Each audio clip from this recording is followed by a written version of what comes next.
Please be seated. The sitting is open.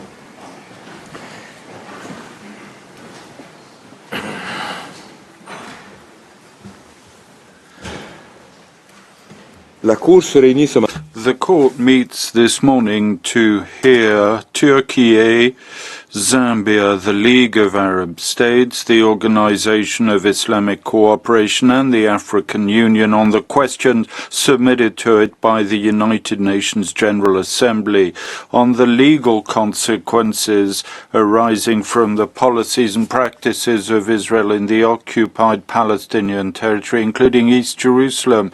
As I've already mentioned, each delegation is kindly asked to respect the 30-minute time allocation for its presentation. This morning, the court will take a short break after the presentation of the League of Arab States.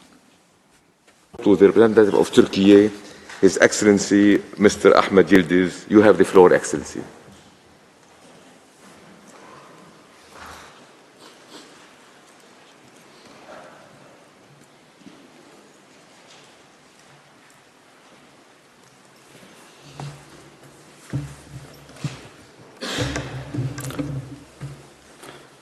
Mr. President, distinguished members of the court, good morning to all. We are here today to deliver our oral submission on an issue, the solution of which is long overdue. The Israeli-Palestinian conflict could have been settled by now if the international law, especially humanitarian law and human rights law, had been upheld and the inalienable rights of the Palestinian people had been recognized. The rules-based international system has come to a point of collapse because of injustices that are being inflicted on the Palestinian people for decades. Now, the International Court of Justice has also a case before it against Israel concerning violations of its obligations under 1948 Convention on the prevention and punishment of the crime of genocide. This is a clear indication of the current consequences of violations of the inalienable rights of the Palestinian people and intolerable oppression in the occupied Palestinian territories, including East Jerusalem. Turkey calls for the full implementation of the provisional measures indicated by the court. And we hope the Security Council will uphold its responsibility to enforce it, at least in these critical conditions, in respect of the court. The court's advisory opinion on the current file will remind the international community once again of the legal consequences arising from the Israeli occupation of the Palestinian territories, including East Jerusalem, and the gravity of the situation in whole Palestine. Palestinians seek recognition of their inalienable rights in their own land. They only want justice, equality, dignity, and their long-deserved independence. The Republic of Turkey has strong and profound bonds with the region, not only with the Arabs, but also with the Jews. Jews who were oppressed centuries ago in Europe found shelter in Turkey where they were welcomed. The same happened during the Second World War. We have never hesitated to stand with the oppressed, regardless of their identity. As such, Turkey cannot remain indifferent to Israeli attempts to alter the character and status of the occupied Palestinian territories, including East Jerusalem. And we cannot remain indifferent to the ongoing attacks by Israel against the Palestinian people.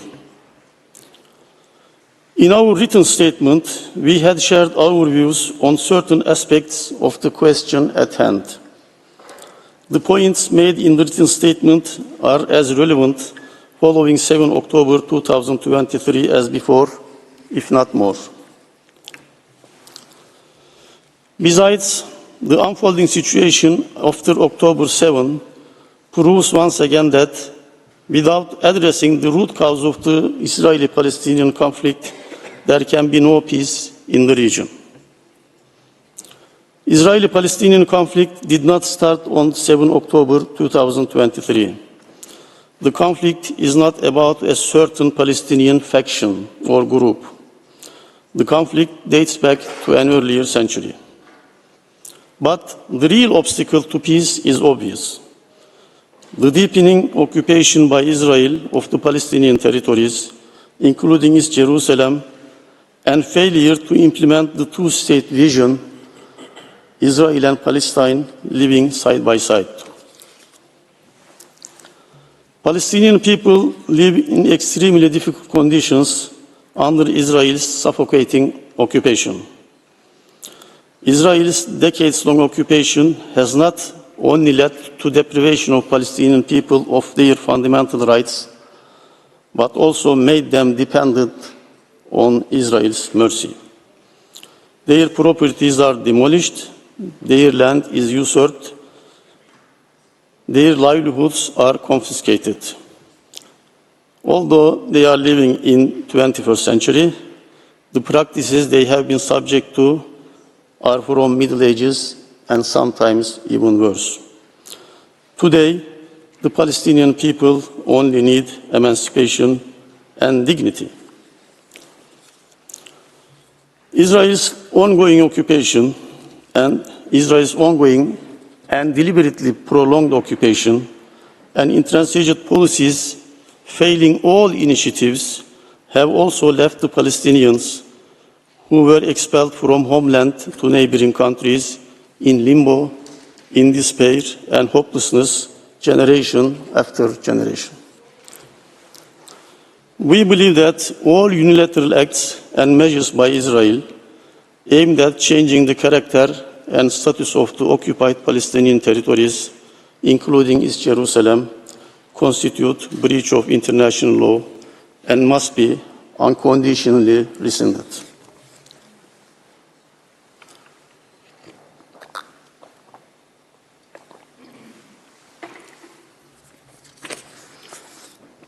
Mr. President, distinguished members, Turkey submitted a written statement pursuant to the court's order of 6 February 2023 in accordance with Article 66, paragraph 2 of the Statute of the Court. The scope of the questions put by the court is undoubtedly wider, but the written statement by Turkey has focused on the historical status quo in the holy places within the broader context of the status of Jerusalem. The Republic of Turkey wishes to reaffirm that this statement does not affect its legal position on any other issues not related to the current request of the General Assembly for an advisory opinion of the court. Please allow me to touch upon a few select points to re-emphasize where we stand. Lack of political will or interest among the international community to address the root causes of the conflict created a strong sense of injustice among the Palestinians and in general in the international community. Regrettably, the United Nations Security Council, which has a primary responsibility for maintenance of international peace and security, has clearly failed to discharge its duties. The overwhelming majority of the member states of the UN have asked for an immediate and conditional ceasefire in Gaza and delivery of unhindered, sufficient and sustained humanitarian assistance. So far, regrettably, the UN Security Council has fallen short of establishing such righteous demands due to its inherent flaws. By the same token, the situation in the occupied territories has not improved despite numerous resolutions that the UN General Assembly and Security Council resolutions adopted over decades. Israel's unlawful unilateral actions that are considered null and void in many of the UN resolutions are continuously putting the two-state vision in jeopardy. Unlawful settlement activity has intensified to the extent that it is now extremely difficult to mention contiguity of the occupied Palestinian territories, including East Jerusalem, which is a key to a lasting peace. Transfer of the Israeli population in the form of settlements has been changing the demographic composition of the occupied territories. Demolition of houses of the Palestinians, as well as forcible evacuations, continue under the protection of the Israeli security forces. Also, settler violence are increasing day by day against native Palestinians. One of the main aspects of the Israeli-Palestinian conflict is about observing the sanctity of and the historical status quo at the holy places. Located in East Jerusalem, Al-Aqsa Mosque compound, or Haram al-Sharif, is among the holiest sites for Muslims around the world. Therefore, its sanctity as a Muslim shrine must be upheld as sacrosanct at all times. The historical status quo at the holy places in Jerusalem, including in Haram al-Sharif, was established during the Ottoman era and has remained in place ever since. On 4th of April 2023, Israeli security forces stormed the Al-Aqsa mosques, beat up worshippers, and detained hundreds of them altogether during the holy month of Ramadan. This kind of brutal practice is becoming commonplace. While Muslim worshippers face the treatment above, Israeli security forces continue storming the Haram al-Sharif to provide shelter for the Jews who enter the compound in breach of the historical status quo. In addition to the holy places, the status of Jerusalem itself is also a main issue. As a result of well-known developments, the State of Israel was proclaimed on 14 May 1948, and the ensuing conflict resulted in Israel controlling more land than envisaged under the UN General Assembly Resolution 181 of 29 November 1947. An armistice line, known also as Green Line, came into being. On 5th of June 1967, Israel launched a military offensive and occupied the Gaza Strip, the West Bank, and East Jerusalem illegally. In the following period, several UN Security Council and General Assembly resolutions affirmed that acquisition of territory by military conquest is inadmissible under the international law, and confirmed that all legislative and administrative measures and actions taken by Israel which purport to alter the status of Jerusalem, including expropriation of lands and properties thereon, are invalid and cannot change the status.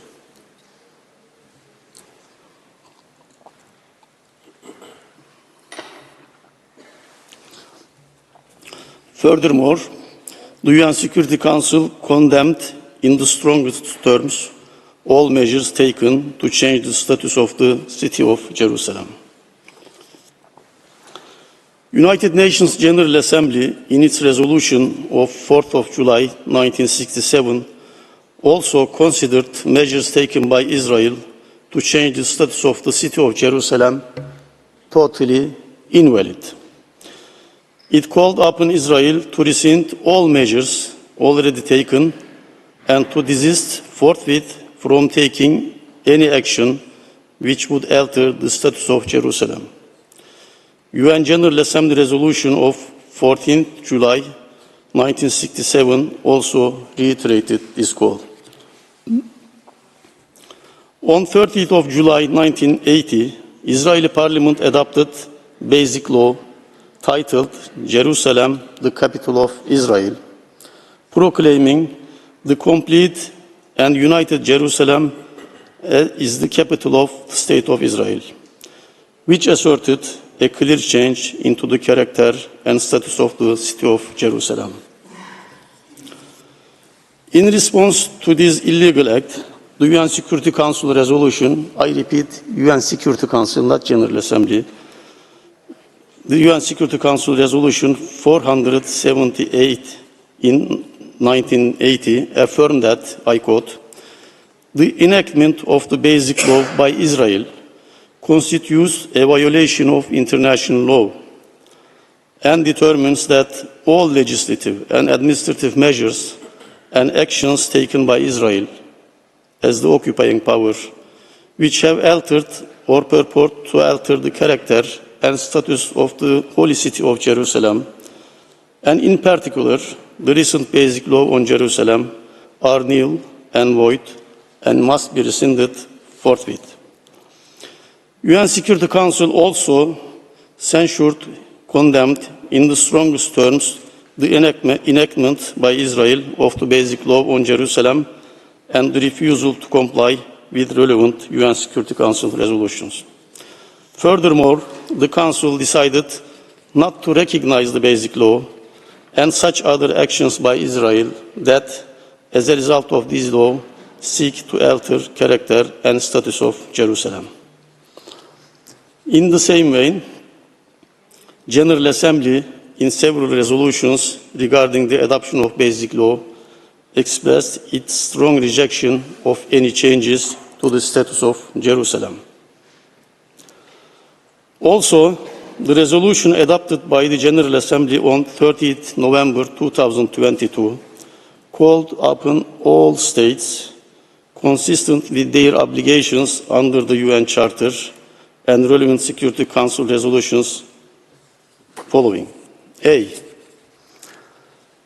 Not to recognize any changes to the pre-1967 borders, including with regard to Jerusalem, other than those agreed by the parties through negotiations, including by ensuring that agreements with Israel do not imply recognition of Israel's sovereignty over the territories occupied by Israel in 1967.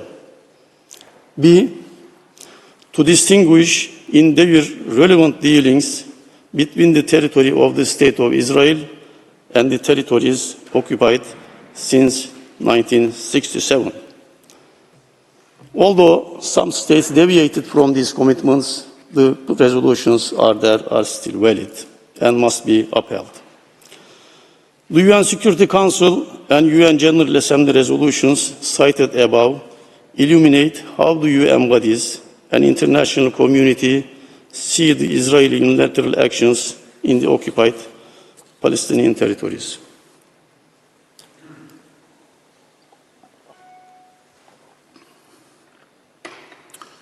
Mr. President, distinguished members of the court, basically, Israel is the occupying power in the occupied Palestinian territories and under the obligation to abide by international law. Therefore, any Israeli acts and or measures executed in the occupied Palestinian territories in breach of international law should be considered null and void. The practices, as well as acts and measures violating human rights, must be held to account. The same especially goes for the policies and practices of Israel in Jerusalem and the holy places.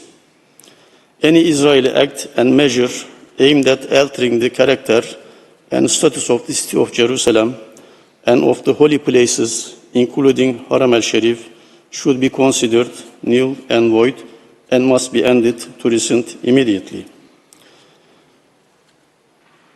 I focused on these points because Turkey is deeply concerned by the unilateral policies and practices of Israel which violate the historical status quo in Haram al-Sharif and attempt to set a precedent to divide it temporally and spatially.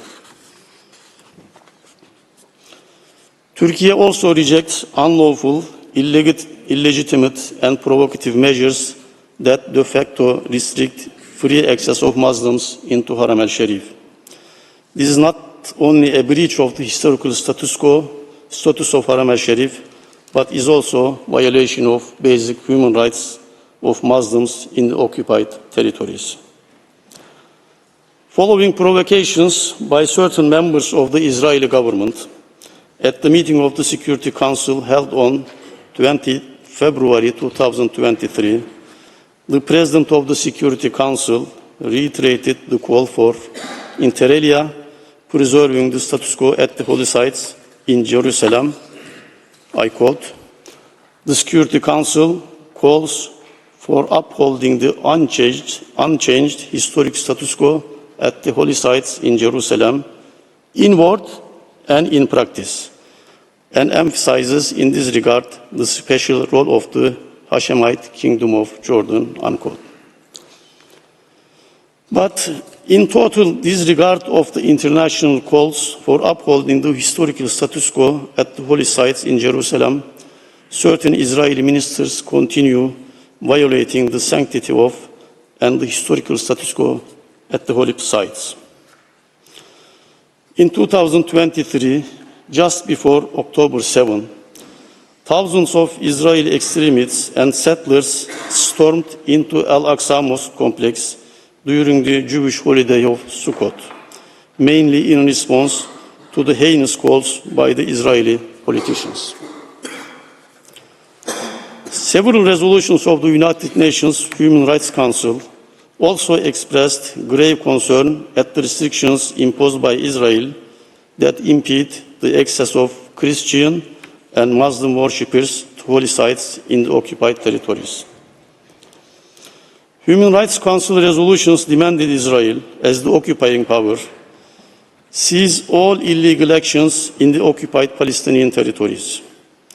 These include excavations in and around religious and historic sites, and all other unilateral measures aimed at altering the character, status, and demographic composition of the territory as a whole, all of which have, inter alia, a grave and detrimental impact on the human rights of the Palestinian people and the prospects for a just and peaceful settlement. Access to and protection of places of worship and holy sites, as well as excavations beneath and around Al-Aqsa Mosque, have also long been subject of concern and recommendations of several human rights treaty bodies.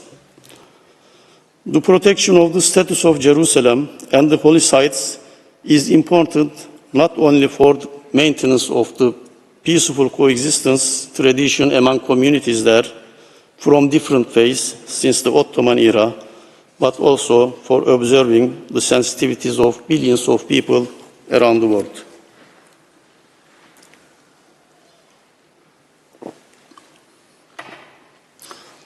Mr. President, distinguished members, the scope of the Israeli-Palestinian conflict and the status of Jerusalem is surely wider, ranging from settlements to transfer of Israeli settlers to the occupied territories, confiscations of land, demolition of homes, and displacement of Palestinian civilians in violation of the international law.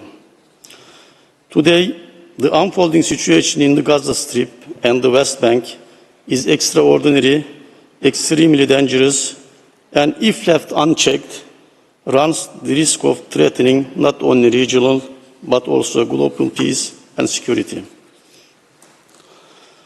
I would like to emphasize once again that Turkey strongly and clearly rejects and condemns all attacks against civilians. Civilians must be protected at all times and under any circumstances. Since October 7, more than 30,000 Palestinians have been killed so far in Israel's indiscriminate attacks on Gaza. Most of them are women and children. 2.3 million civilians have been placed under full blockade by Israel, depriving them of their basic needs to survive, such as water, food, medicine, fuel, and electricity. Hospitals, refugee camps, schools, places of worship, churches, and mosques have been targeted unsparingly. Around 2 million Palestinians have been forcibly displaced. Israel's attacks have turned into collective punishment. In the West Bank, 400 Palestinians have been killed by either Israeli settlers or security forces in the past 4 months. As a matter of fact, 2023 has been the most violent year in illegal settler terrorism and violence against the native Palestinians in the West Bank. Representatives of relevant UN agencies, as well as UN Human Rights Council special rapporteurs and mandate holders have published various reports so far on violations of inalienable rights of the Palestinian people by Israel. The current trajectory risks a broader regional conflagration as well as intercommunal polarization. Furthermore, rising threats of Islamophobia, anti-Semitism, and extremism all around the world must also be taken into consideration. As the injustices and the double standards that the Palestinians have been subjected to for decades continue, the reaction from the peoples of the region and beyond will only multiply. In other words, we must hold accountable before the law those responsible for their attacks on civilians. Otherwise, such outrageous behavior might be emulated elsewhere in the future. Therefore, reinstating the rule-based international system is a must. In view of the foregoing arguments and recalling the relevant resolutions of the UN General Assembly and Security Council, the Republic of Turkey respectfully calls upon the International Court of Justice to declare the policies and practices of Israel in the occupied Palestinian territories, including East Jerusalem, illegal under the international law. Israel must also respect the historical status quo in the holy places in Jerusalem. Again, it is ever more important as we approach the holy month of Ramadan this year, while the Israeli attacks in Gaza and the West Bank continue. It is alarming to see reports regarding plans by the Israeli government to limit the prayers of the Muslims on Haram al-Sharif during Ramadan. The provocative rhetoric by certain Israeli ministers is also worrisome. Therefore, those who have conscience and morality must step in without delay. The Republic of Turkey will continue its efforts to contribute to the permanent peace between Israel and Palestine, more urgently for a lasting ceasefire in Gaza and immediate unhindered flow of humanitarian assistance into Gaza. Drawing lessons from past experiences, Turkey has also been developing the idea of a guarantee mechanism so that future negotiations could be held in a sound environment, and once achieved, a final settlement would hold for decades to come. The Israeli-Palestinian conflict has been at the top of the agenda of the both UN General Assembly and the Security Council almost since the foundation of the UN. The UN, with its organs, following its primary responsibility of international peace and security, has adopted dozens of resolutions in relation to this conflict. It is crucial that the Court issues an advisory opinion in response to the questions in the resolution adopted by the UN General Assembly. The Republic of Turkey reiterates its firm support to a negotiated two-state solution based on the UN resolutions, thus the establishment of an independent, sovereign, and contiguous state of Palestine on the pre-5th June 1967 lines, with East Jerusalem as its capital. Mr. President, distinguished members, not to repeat the previous speakers, we focused on specific subjects here. But after listening to the previous speakers in previous days, we are of the opinion that there is solid and efficient legal framework to declare the Israeli practices illegal and to contribute to this peace. Thank you very much. I thank the delegation of Turkey for its presentation. I invite the next participating delegation, Zambia, to address the court, and I call upon Mr. Marshal Mubambe Muchende to take the floor.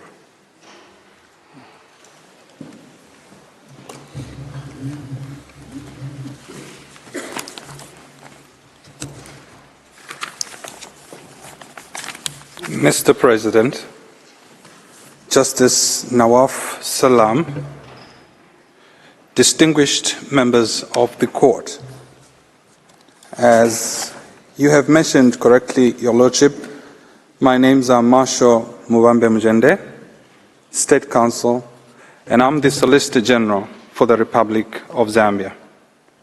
I have come with my team, which includes His Excellency Mr. Sylvester Mundanda, who is the Ambassador of Zambia to the Benelux countries, which includes Belgium, Netherlands, and the Luxembourg.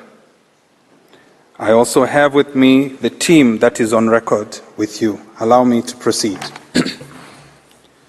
Your Lordship, I have the honor and privilege to make a submission on behalf of the Republic of Zambia on the request for an advisory opinion of this court concerning the legal consequences arising from the ongoing violation by Israel of the right of the Palestinian people to self-determination from its prolonged occupation, settlement, and annexation of the Palestinian territory occupied since 1967, including measures aimed at altering the demographic composition, character, and status of the holy city of Jerusalem, and from its alleged adoption of related discriminatory legislation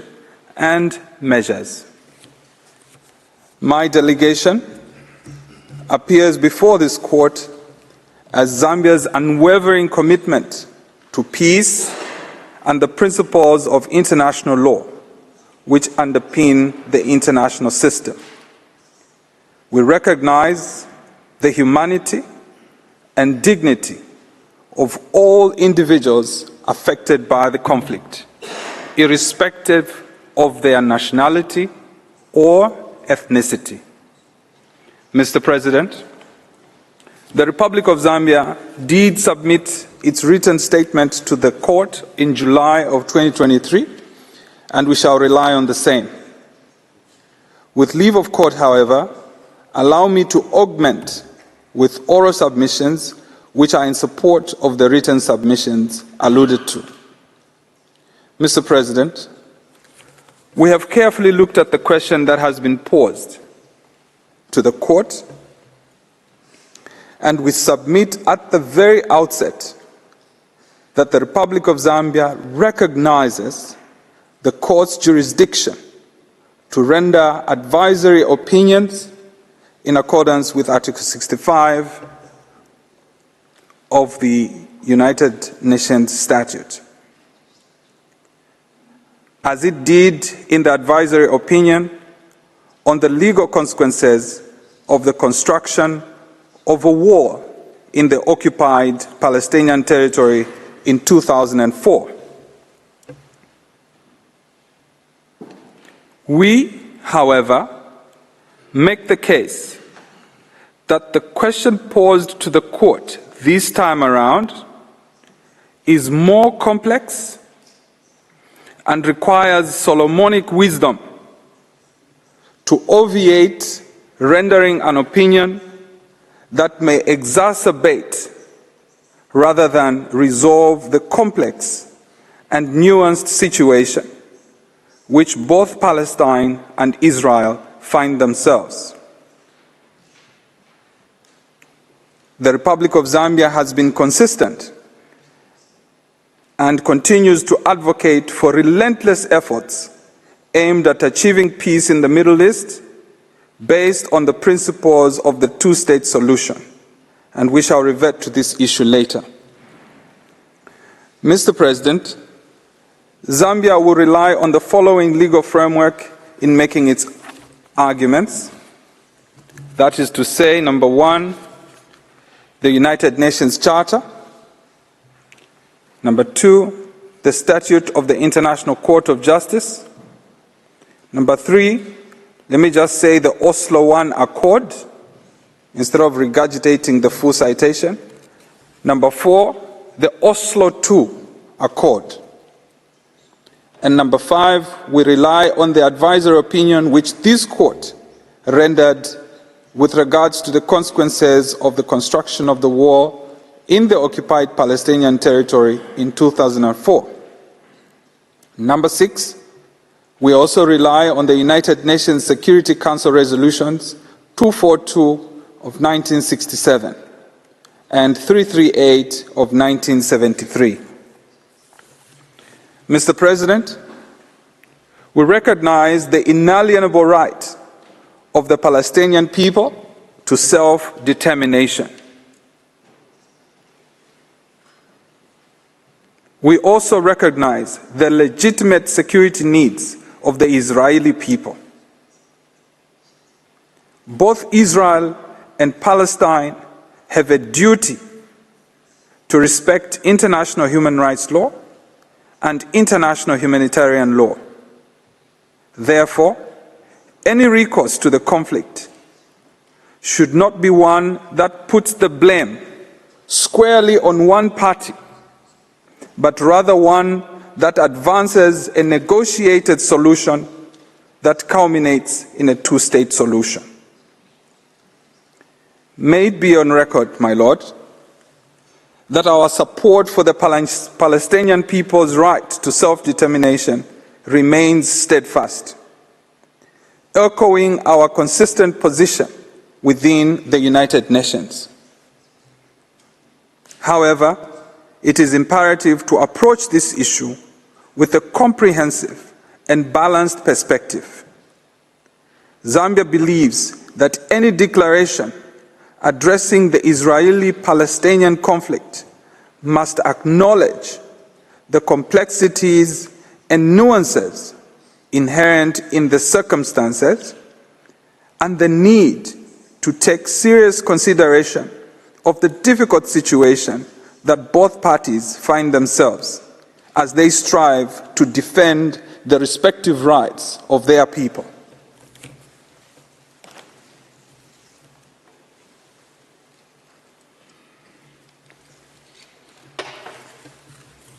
Mr. President, sir, the Republic of Zambia is cognizant of the fact that at the center of the conflict is the territorial dispute and rejection of the partition plan since the creation of the State of Israel in 1948. The United Nations has historically attempted to resolve this conflict through political processes, which culminated in various peace treaties and Security Council resolutions, such as the Oslo Accords and the Security Council resolutions 242 of 1967 and 338 of 1973.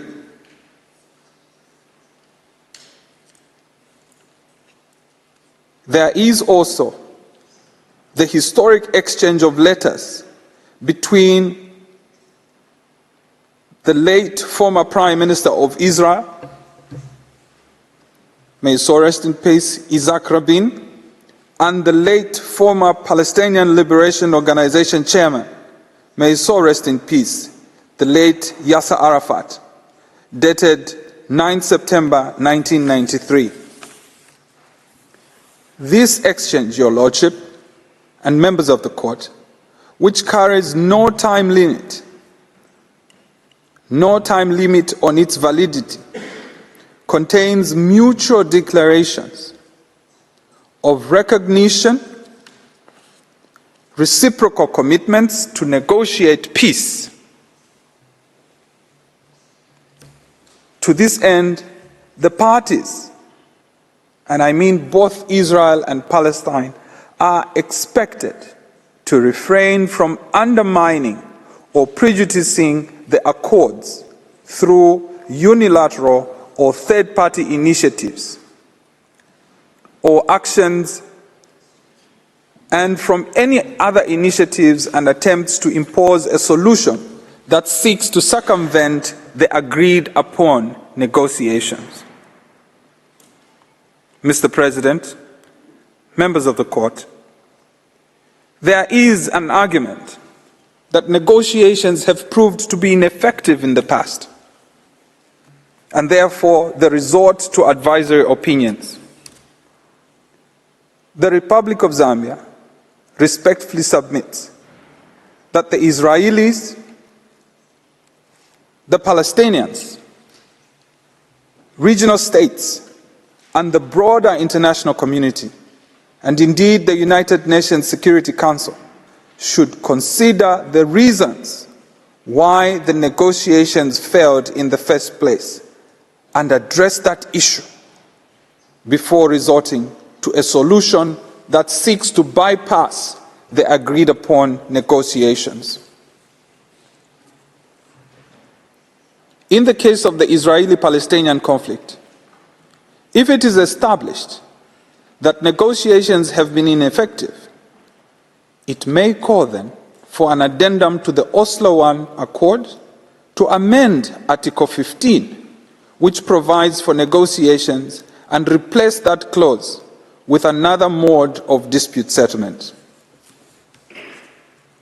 Mr. President, in any event, one may also argue that the advisory opinion by this court on the legal consequences of the construction of the wall in the occupied Palestinian territory in 2004 was also ineffective.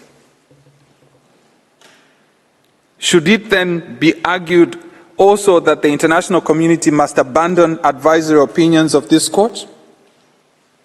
We submit that postmortems are important in evaluating the challenges and limitations of the dispute settlement mechanisms that are applied to resolve the problem before resorting to another mode.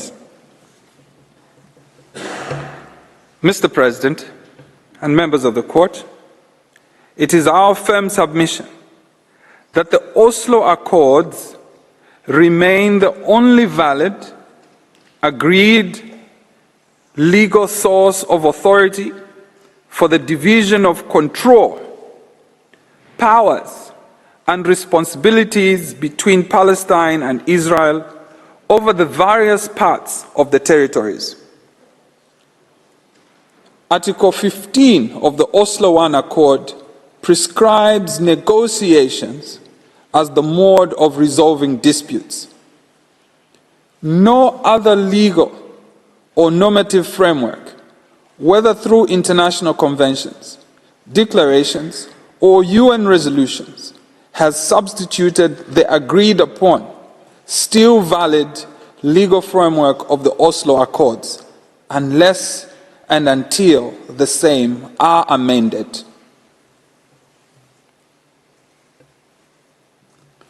Zambia, proposes that the final determination of this matter would be for the parties to resolve their dispute through a settlement means of their choice, which is negotiations.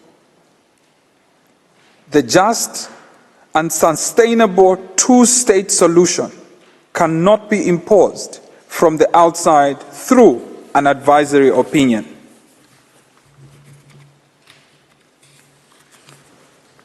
The Republic of Zambia fully supports this recognized and established framework for the resolution of the Israeli-Palestinian conflict. The court needs to safeguard the established legal framework as endorsed by the parties' bilateral agreements and reflected in repeated United Nations resolutions, both with respect to the administration of the territory pending a negotiated outcome, and with respect to reaching a permanent status solution or resolution that addresses legitimate needs and aspirations of both sides. The parties have an obligation under Article 31, Clause 7 of the 1995 Palestinian Interim Agreement on the West Bank and the Gaza Strip, which is Oslo II Accord, not to initiate or take any step that would change the status of the West Bank and the Gaza Strip pending the outcome of the permanent status negotiations. Mr. President, members of the court, this court did announce or pronounce itself on the importance of continued negotiations in its advisory opinion of 2004 on the legal consequences of the construction of the wall in the occupied Palestinian territory.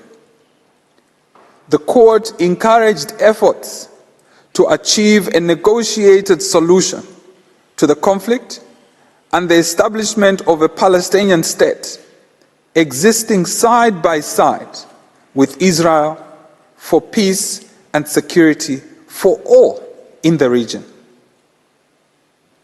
This court, while noting that illegal actions and unilateral decisions were taken on both sides, confirmed the continued validity of the legal framework by stipulating that this situation can be ended only through implementation of the agreements in good faith.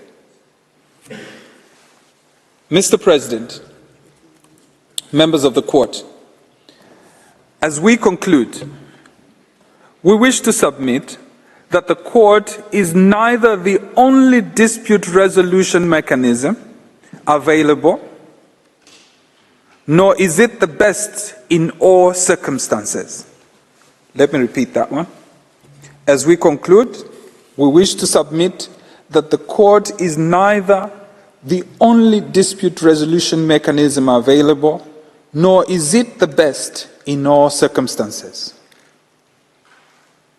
The best dispute resolution mechanism is one that delivers optimal and sustainable solutions depending on the peculiar circumstances of each case. And there is certainly no one-size-fits-all.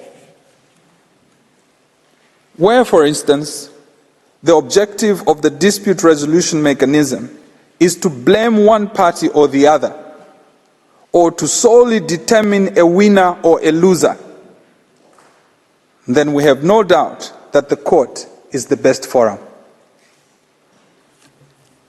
Mr. President, those of us that have practiced law for many years know how in determining a winner and a loser, the court decisions have, in almost all cases, left permanently ruined relationships between neighbors on a difference which could have been resolved in a better way by adopting alternative dispute mechanisms such as a negotiated settlement, conciliation, or mediation. In conclusion, therefore, the Republic of Zambia reiterates the call for relentless efforts aimed at achieving peace in the Middle East based on the principles of a two-state solution. Both Israel and Palestine have a duty to respect international human rights law and international humanitarian law.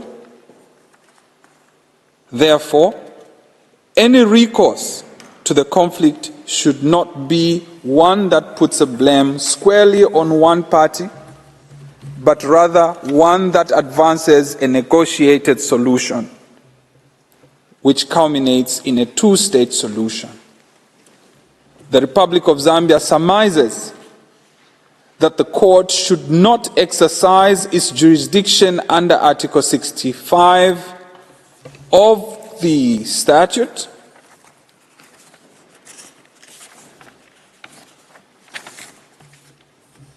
but rather give deference and sanctity to the bilateral agreements existing between the two states, and indeed give deference to the doctrine of party autonomy and pacta sunt servanda.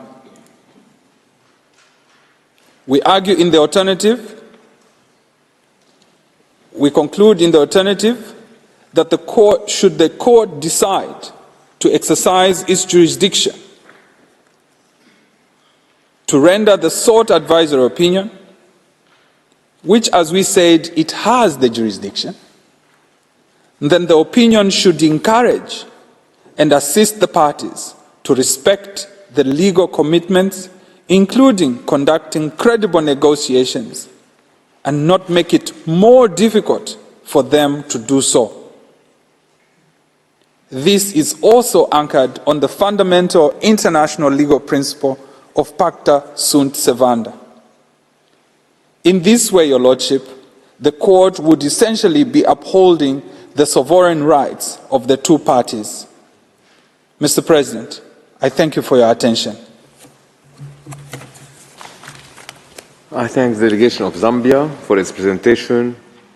I invite the next participating delegation, the League of Arab States, to address the court, and I call Mr. Abdel Hakim Rifai to the podium.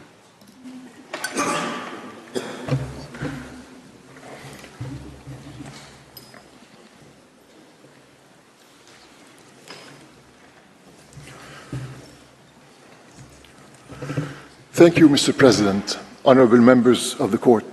It's a great honor and privilege to appear before you today on behalf of the League of Arab States.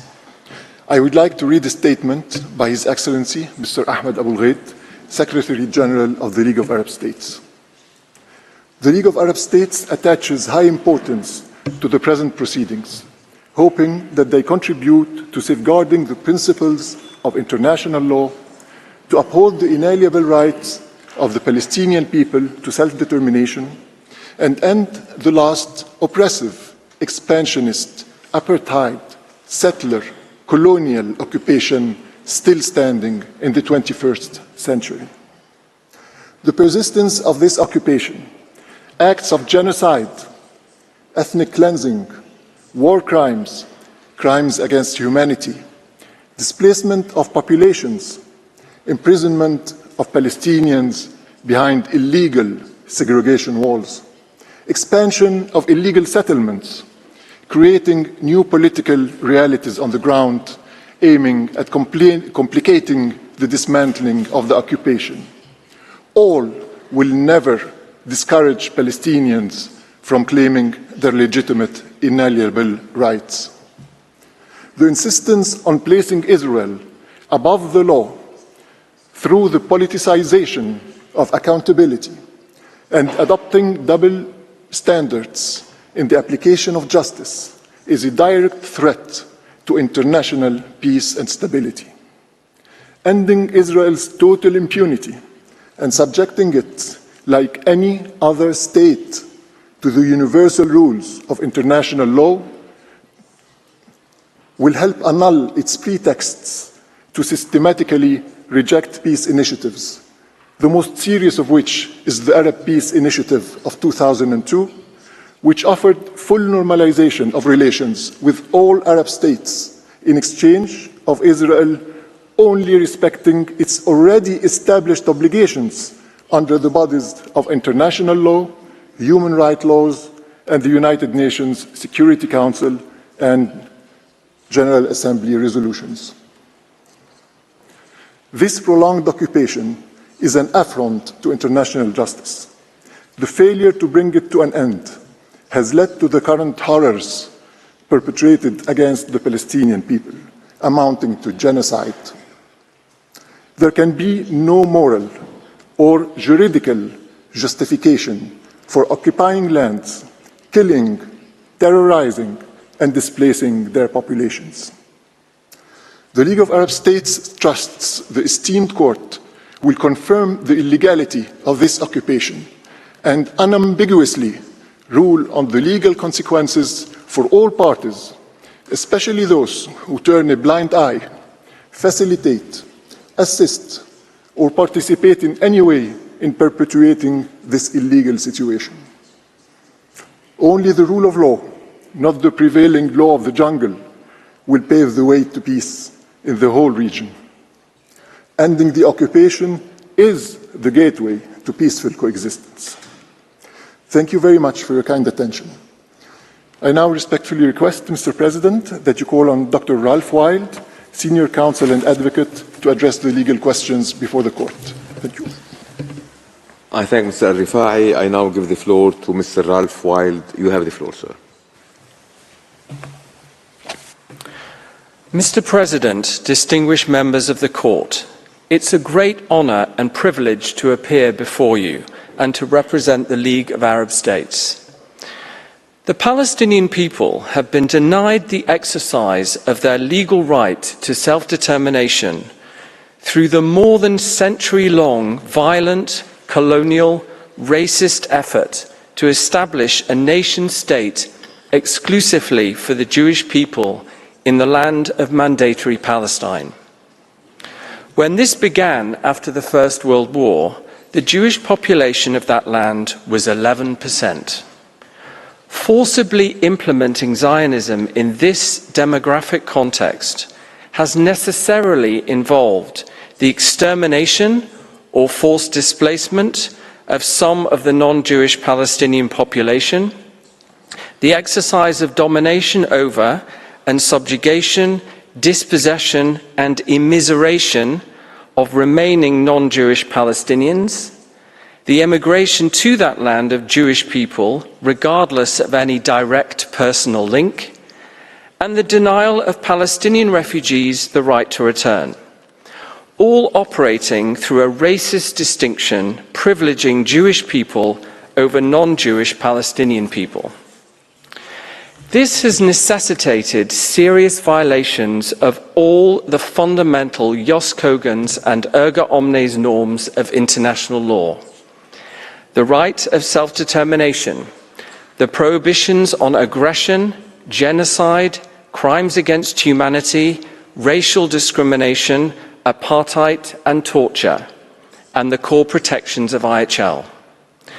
Today, I will address, first, violations of international law arising out of the regime of racial domination, apartheid, perpetrated against the Palestinian people across the entire land of historic Palestine. And then, second, the existential illegality of Israel's occupation of the Palestinian Gaza Strip and West Bank, including East Jerusalem, since 1967. As a necessary prerequisite, I must begin with the special right granted to the Palestinian people in the League Covenant. The legal right of self-determination of the Palestinian people originates in the sacred trust obligations of Article 22 of the League Covenant, part of the Versailles Treaty. Palestine, an A-class mandate under British colonial rule, was, after the First World War, supposed to have its existence as an independent state provisionally recognised, a sui generis right of self-determination. The UK and other members of the League Council attempted to bypass this, incorporating the 1917 Balfour Declaration commitment to establishing a national home for the Jewish people in Palestine into the instrument stipulating how the mandate would operate. However, the Council had no legal power to bypass the covenant in this way. It acted ultra vires, and the relevant provisions were legally void. There was and is no legal basis in that mandate instrument for either a specifically Jewish state in Palestine or the UK's failure to discharge the sacred trust obligation to implement Palestinian self-determination. After the Second World War, a self-determination right applicable to colonial peoples generally crystallized in international law.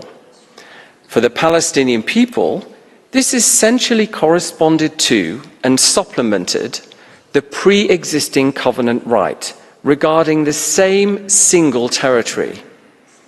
The 1947 proposal to partition Palestine was contrary to this, the Arab rejection and affirmation of the legal status quo. In 1948, then, Palestine was, legally, a single territory with a single population enjoying a right of self-determination on a unitary basis. Despite this, a state of Israel specifically for Jewish people was proclaimed in 1948 by those controlling 78%, more than 3/4 of Palestine, accompanied by the forced displacement of a significant number of the non-Jewish Palestinian population, the Nakba catastrophe. This illegal secession was an egregious violation of Palestinian self-determination.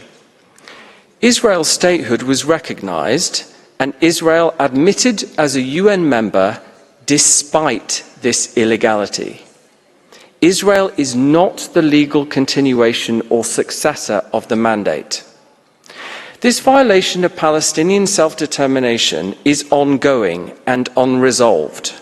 Two key elements are, first, Palestinian people not displaced from the land proclaimed to be of Israel in 1948 and their descendants have been forced to live as citizens, presently they constitute 17.2%, of a state conceived to be of and for another racial group, under the domination of that group, necessarily treated as second class because of their race.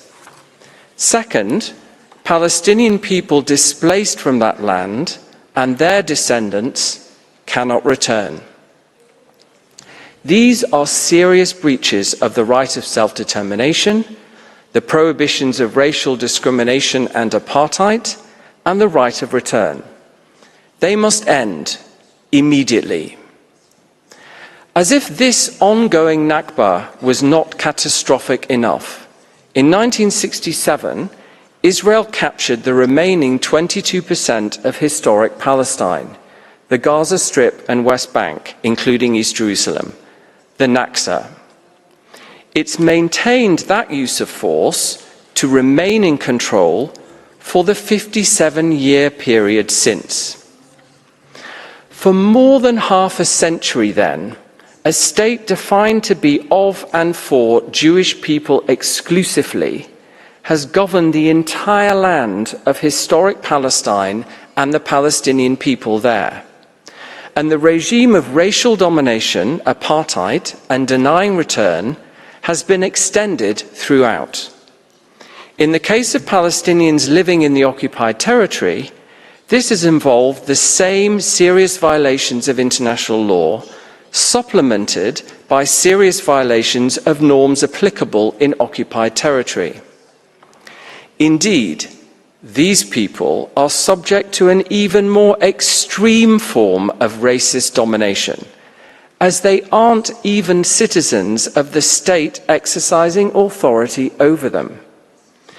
Even in East Jerusalem, which Israel has purported to annex, the majority non-Jewish Palestinian residents don't have citizenship, whereas Jewish residents, including illegal settlers, are citizens.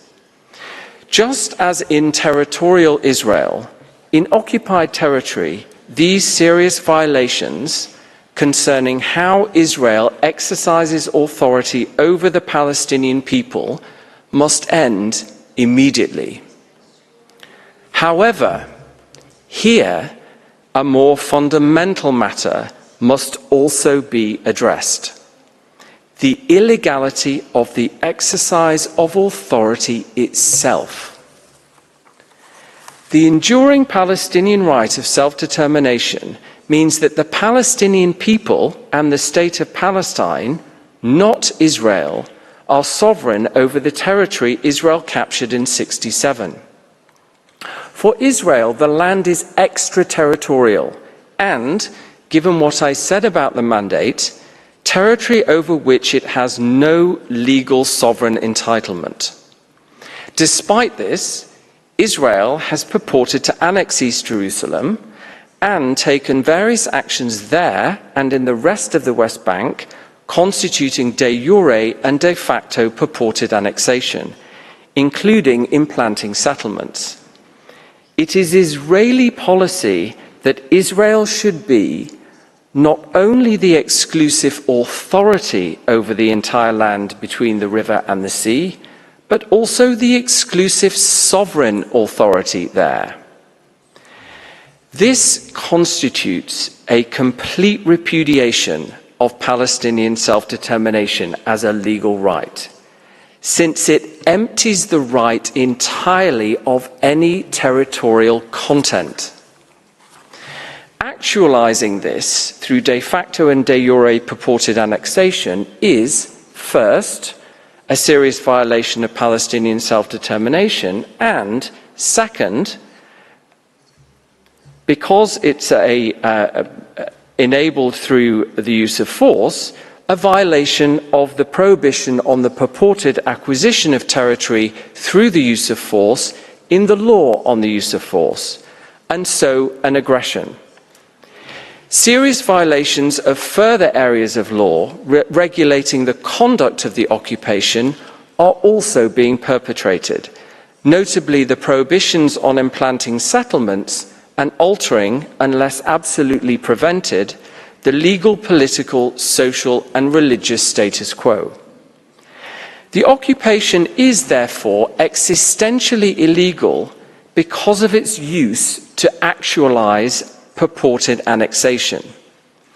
To end this serious illegality, it must be terminated. Israel must renounce all sovereignty claims and all settlements must be removed immediately. However, this is not the only basis on which the occupation's existential legality must be addressed.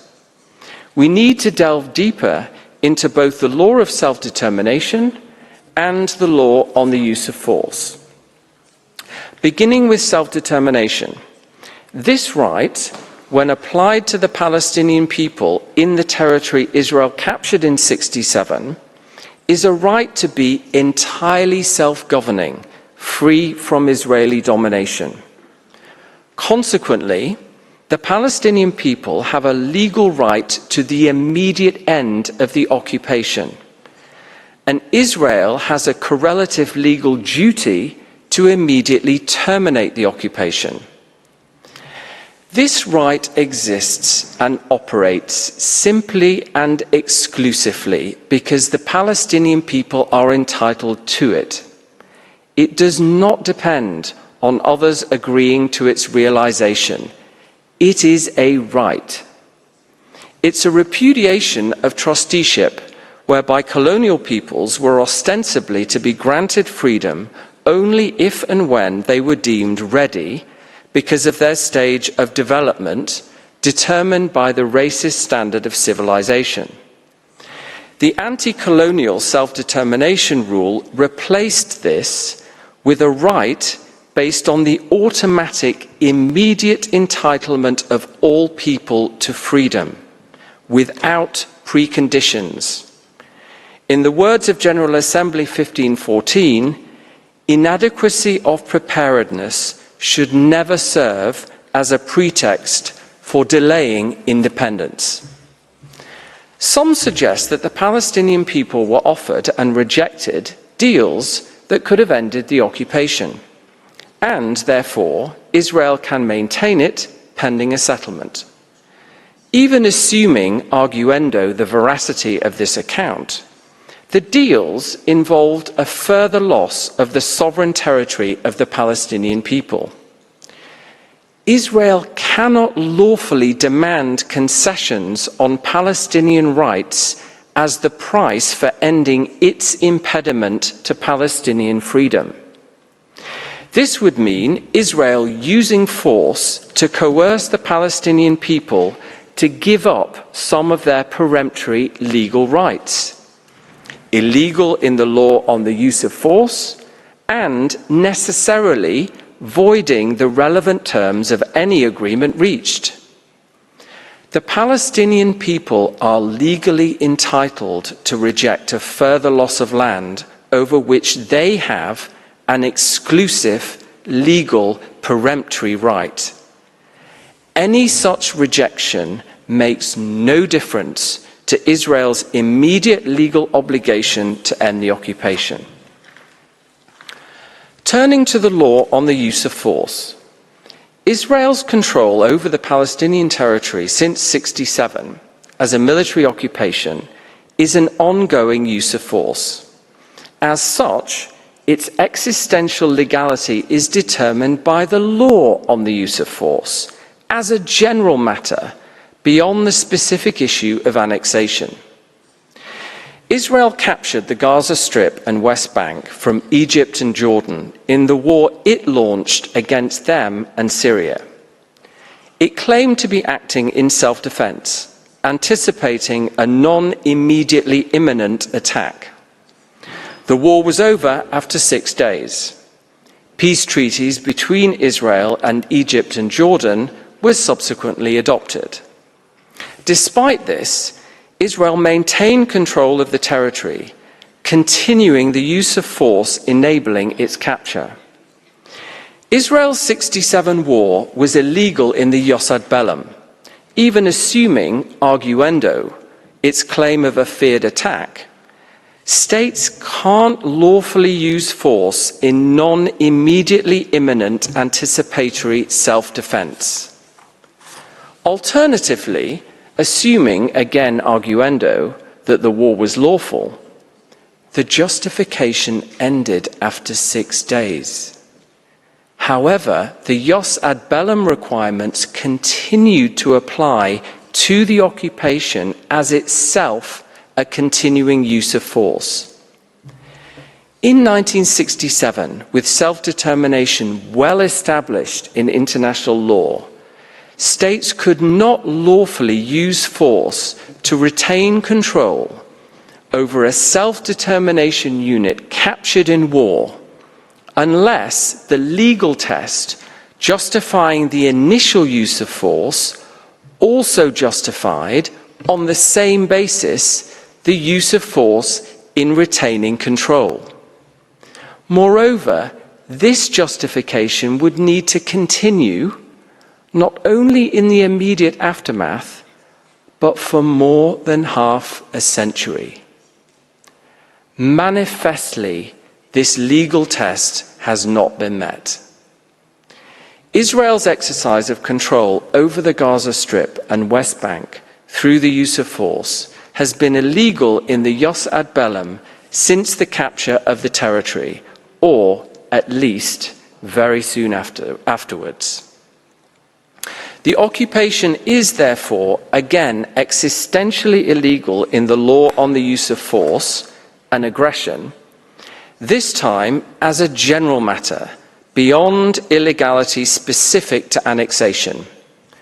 To terminate this serious violation, the occupation must likewise end immediately. What of Israel's current military action in Gaza? This is not a war that began in October 2023.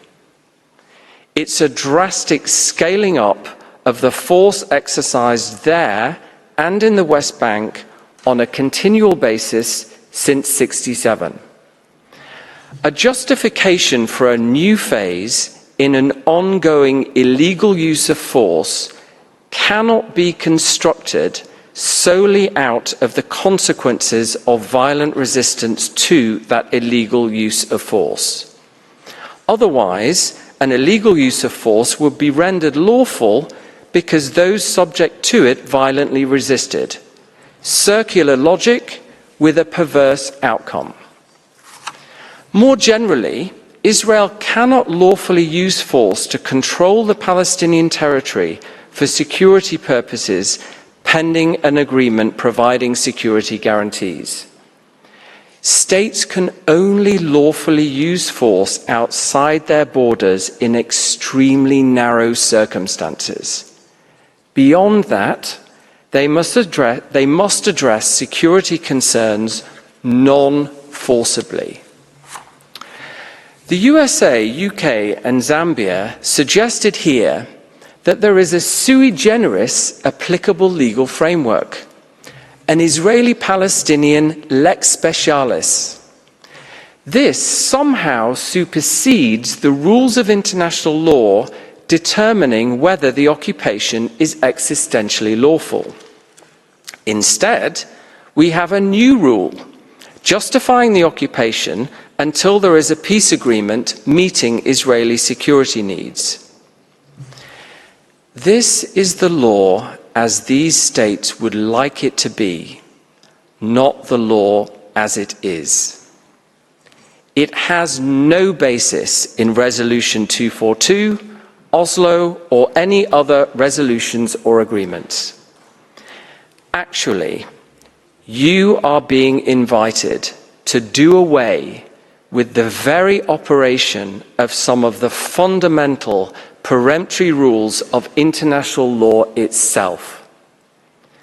As a result, the matters these rules conceive as rights vested in the Palestinian people would be realized only if agreement is reached and only on the basis of such agreement.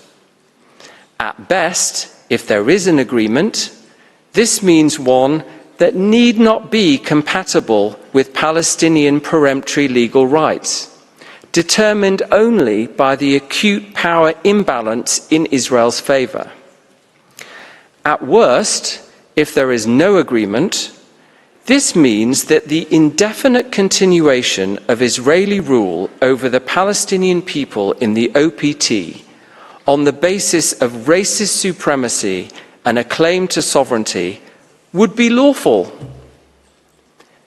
This is an affront to the international rule of law, to the UN Charter imperative to settle disputes in conformity with international law, and to your judicial function as guardians of the international legal system. A final potential basis sometimes invoked to justify continuing the occupation should be addressed.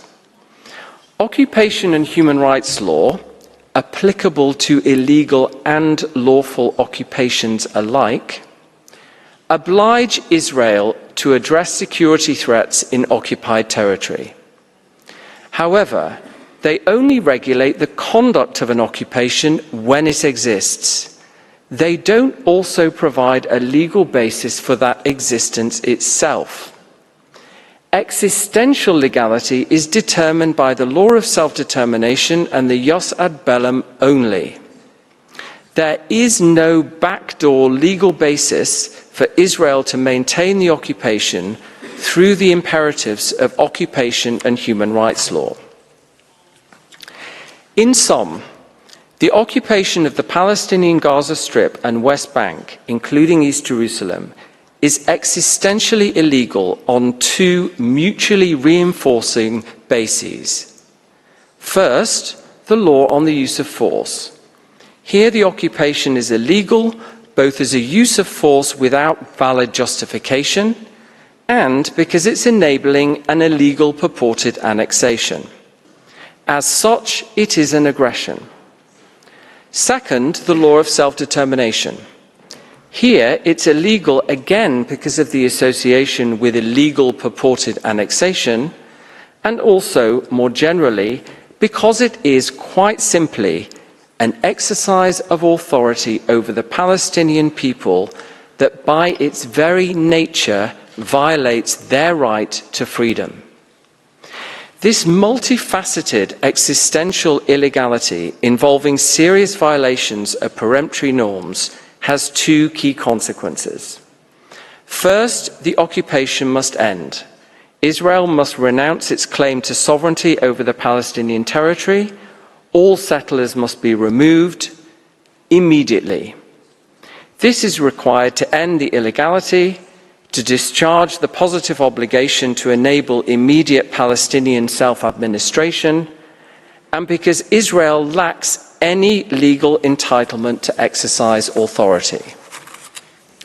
Second, in the absence of the occupation ending, necessarily everything Israel does in the Palestinian territory lacks a valid international legal basis and is, therefore, subject to the Namibia exception, invalid. Not only those things violating the law regulating the conduct of the occupation. Those norms entitle and require Israel to do certain things, but this doesn't alter the more fundamental position from the law on the use of force and self-determination that Israel lacks any valid authority to do anything, and whatever it does is illegal, even if compliant with or pursuant to the conduct regulatory rules.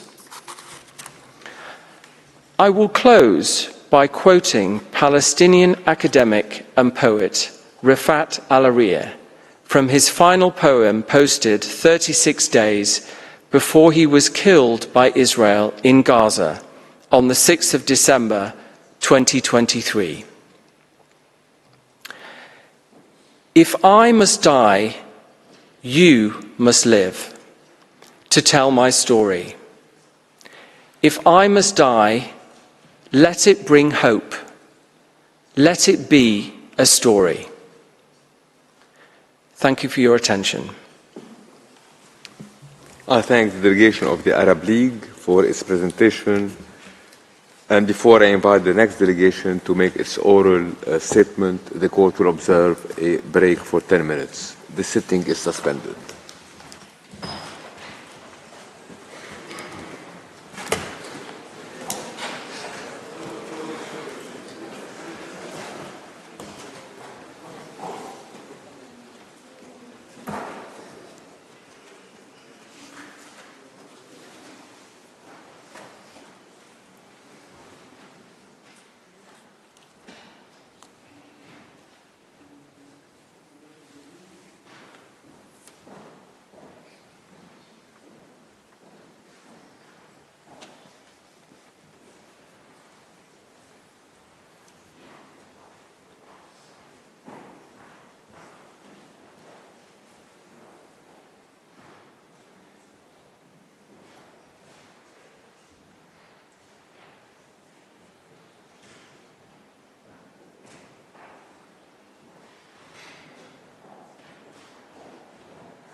Please be seated. The sitting is resumed.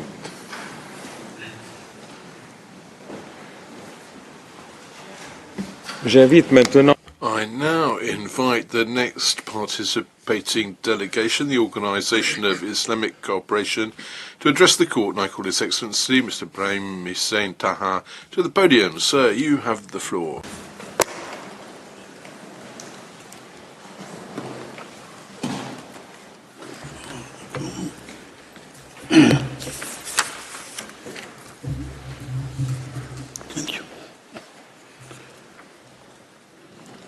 Monsieur le Président, Mr. President, members of the court, it's an honor to appear before you on behalf of the Organization of Islamic Cooperation to express the trust we place in your High Court that through the advisory opinion sought you may enlighten further the United Nations General Assembly in its task.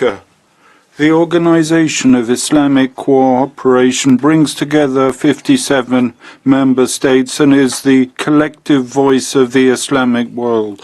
This intergovernmental organization was founded following the arson attack in 1969 against the Al-Aqsa Mosque in Jerusalem. Thus, the charter of our organization mentions among its goals our support for the right of the Palestinian people to create its sovereign state with Al-Quds al-Sharif as its capital. That's to say that our organization is particularly attentive to the just struggle of this people and is profoundly preoccupied by the ongoing aggression which Israel, the occupying power, is waging against the Palestinian people in Gaza, and the vital risks that Israel's operations are exposing it to as well. Our organization held an extraordinary summit in Riyadh on 11 November last devoted to this matter. I should like to inform you here of the position taken on that occasion by the organization that I represent. Faced with the gravity of the situation, we warned against the consequences of the war being waged by the Israeli occupier in the Gaza Strip. We condemn this aggression, which has for almost 5 months been causing thousands of victims and giving rise to massive war crimes and a risk of genocide, as you recognized in your order of 26th of January. We condemn with the same force the crimes committed by Israel, the occupying power, and the settlers in the West Bank and in the city of Al-Quds al-Sharif. We denounce the refusal by Israel, the occupying power, to end its illegal occupation of Palestinian territory, as well as the multiple violations of norms of international law brought about by this continuing occupation, and we deplore the inability of the Security Council to uphold international law, to halt this spiral of violence, and to render justice to the Palestinian people. Mr. President, members of the court, it is against this backdrop that we recalled that a just, lasting and comprehensive peace based on the two-state solution is the only way of ensuring the security and stability of all peoples in the region and protect them from the cycle of violence and war. In the same spirit, we ask that all countries cease exporting arms and munitions to the occupation authorities, knowing that the army and the settlers are using them against the Palestinian people. On this occasion, we took pains to denounce all forms of hatred and discrimination and all assertions that enshrine the culture of hatred and extremism, and we proclaim the imperative for the international community to take immediate and swift measures to end the massacre and the targeting of Palestinian civilians so as to confirm that there's no difference between one life and another, nor discrimination on the basis of nationality, race, or religion. Those are the conditions without which no lasting peace is possible. We also expect your court to condemn the accelerated colonization of East Jerusalem as well as the Israeli attacks conducted against Islamic and Christian holy places at Al-Quds. So therefore we hope that the advisory opinion you will render will be an opportunity to recall under your authority the imperative duty incumbent on Israel, the occupying power, to end its occupation of Palestinian territories prolonged for far too long and to repair all the consequences. And now our counsel, Madame Chemillier-Gendreau, to whom I respectfully ask you to give the floor, Mr. President, will set out the legal aspects on which the Organization of Islamic Cooperation believes it can provide some further clarification. Thank you. Taha, je donne. Yes, thank you very much, Mr. Taha. I now invite Madame Monique Chemillier-Gendreau to the podium. You have the floor, Madame. Yes, thank you. Thank you, Madam, Mr. President. It's on behalf of the Organization of Islamic Cooperation that I have the honor to appear before you this morning. I'm going to look at three elements of the situation which lie at the heart of your opinion. Now, some of the participating states in the instant proceedings requested your court to decline your jurisdiction. They were of the opinion that the request for an opinion would upset the negotiations purportedly underway between the protagonists, and that these negotiations were the only way towards peace. But let's have a look at the facts. Let's establish them in their truth, because that's an indispensable condition for justice to prevail. Now, are there negotiations underway between Israel and Palestine? The truth of this question is that there aren't any more. This is a myth which has long been artificially maintained, but which, if you look at current events, has totally collapsed, and even the parties involved admit this. Is the court in a position to establish truth on this point? Now, some participants in the instant proceedings have argued that you should decline your jurisdiction on account of some supposed difficulty to access the facts. But the case file that you received from the services of the UN themselves have all the elements you need on which to base the opinion requested. Thus, it is a known fact that the Oslo Accords, dating back to 1993 and 1995, that their objectives were intended to be achieved by 1999 at the latest, and that this time frame has not been met, and that subsequent meetings held in Sharm el-Sheikh in 1999 and Cape David in 2000 bore no fruit.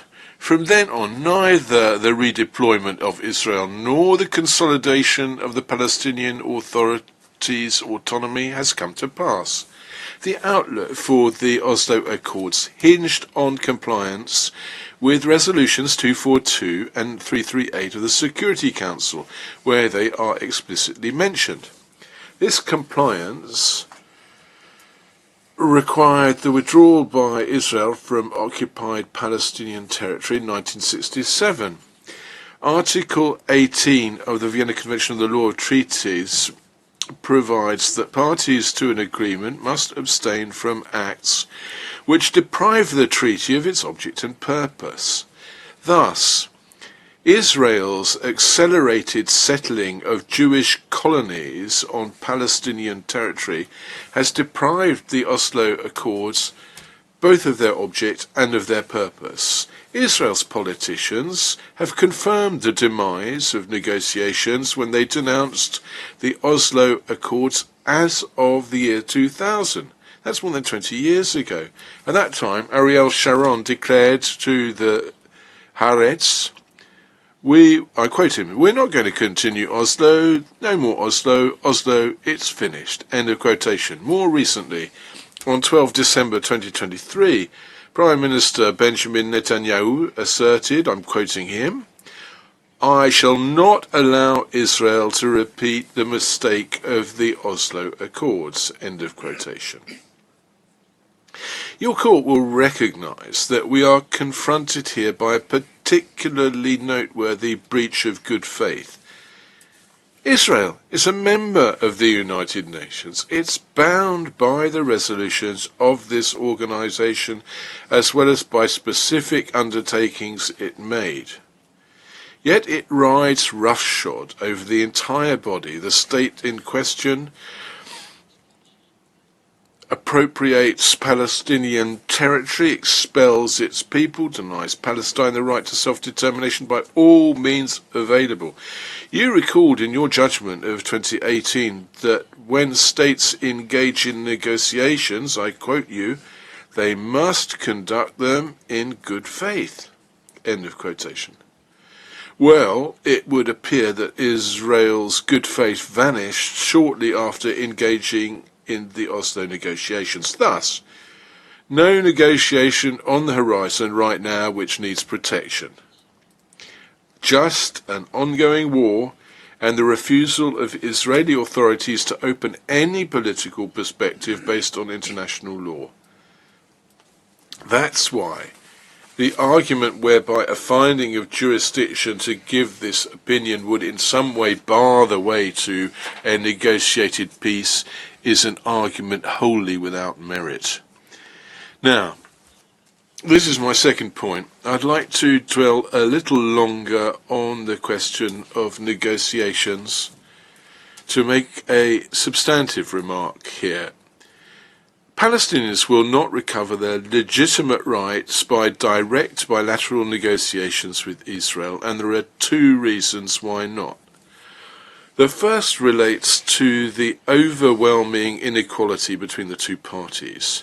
Palestine is under Israel's military domination, and its representatives find themselves in a position of structural weakness. As such, any negotiation will be biased, and the resultant treaty will necessarily be unbalanced.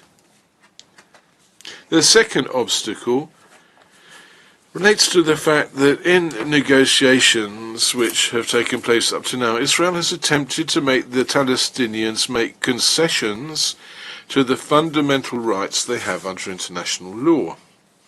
The principal violation, which is the source indeed of the other violations, lies in Israel's persistent refusal to let or to give the Palestinian people the right to self-determination.